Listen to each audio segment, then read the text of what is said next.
अस्सलाम वालेकुम, आप देख रहे हैं शेक्सपियर टीवी। मैं हूं शारिक नक्शबंदी। आगे बढ़ने से पहले आइए सबसे पहले नजर डालते हैं एक छोटे से विजुअल पर जो है नरेंद्र मोदी का। आदरणीय सभापति जी, देश देख रहा है, देश देख रहा है, एक अकेला कितनों को भारी पड़ रहा है, एक अकेला कितनों को भारी पड़ रहा है। ये वो नरेंद्र मोदी है जो आज से ठीक 5 माह पहले अपना सीना ठोक कर कहते थे कि मैं अकेला सब पर भारी हूं। इस वक्त नरेंद्र मोदी के पास लोकसभा में 303 सीटें मौजूद थी, तो उनका कॉन्फिडेंस लेवल भी हाई था। अब आइए नजर डालते हैं आज के नरेंद्र मोदी के एक वीडियो पर। कई घंटे तक देश के प्रधानमंत्री का गला घोंटने का, उनकी आवाज को रोकने का, उनकी आवाज को दबाने का लोकतांत्रिक परंपराओं में कोई स्थान नहीं हो सकता है और इसका कोई पश्चाताप तक नहीं, दिल में दर्द तक नहीं। इस वीडियो में 5 माह पुराने वीडियो में एक फर्क आपको साफ दिखाई दे रहा है। आज के नरेंद्र मोदी का कॉन्फिडेंस लेवल 5 माह पहले नरेंद्र मोदी के कॉन्फिडेंस लेवल जैसा नहीं है। इस वीडियो में प्रधानमंत्री मोदी कहते हैं कि देश में प्रधानमंत्री की कोई अहमियत ही नहीं है।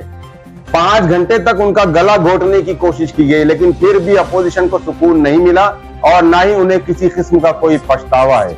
इस वीडियो में नरेंद्र मोदी बात करते हुए उनका गला भी भर गया है, ऐसा लग रहा है कि वो रोने को आ रहे हैं। आज से ठीक 5 माह पहले लोकसभा में कमजोर अपोजिशन की वजह से नरेंद्र मोदी के हौसले बुलंद थे, लेकिन आज राहुल गांधी के अपोजिशन लीडर बनने के बाद पूरे अपोजिशन में जोश और खरोश दिखाई दे रहा है।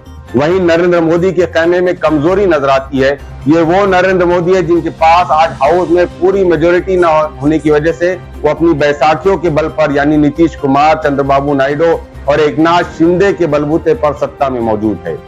दोस्तों, जमहूरियत की यही खूबसूरती होती है। जमहूरियत में सरदार और डिसीजन मेकर जनता होती है।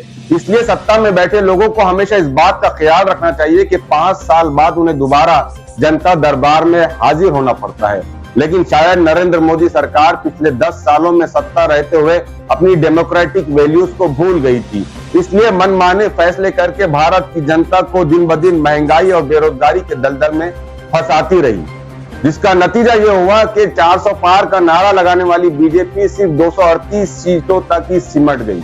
अब सवाल ये पैदा होता है कि आखिर नरेंद्र मोदी का लहजा इतना नर्म, कमजोर और मजबूत कैसे हो गया? तो इसकी सीधी वजह जो हमें समझ में आती है वो है राहुल गांधी का कॉन्फिडेंस।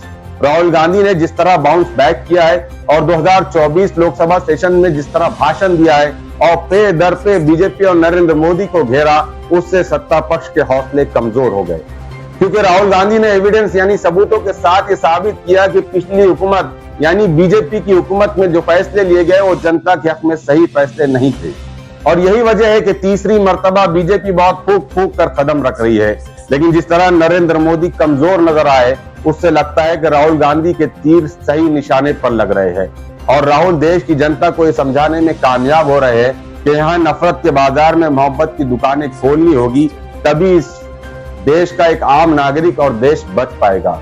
बहरहाल नरेंद्र मोदी का ये लहजा देखकर ये लगता नहीं है कि ये 5 महीने पुराने यानी पिछले 10 सालों से रहे प्रधानमंत्री है। नरेंद्र मोदी के लहजे में बेबसी, कमजोरी और मजबूरी साफ नजर आ रही थी। कहीं ऐसा तो नहीं कि नरेंद्र मोदी को खुद अपना ये आखिरी टर्म नजर आ रहा है? ये तो 5 साल बाद जनता फिर साबित करेगी। देखते रहिए शेक्सपियर टीवी। शुक्रिया।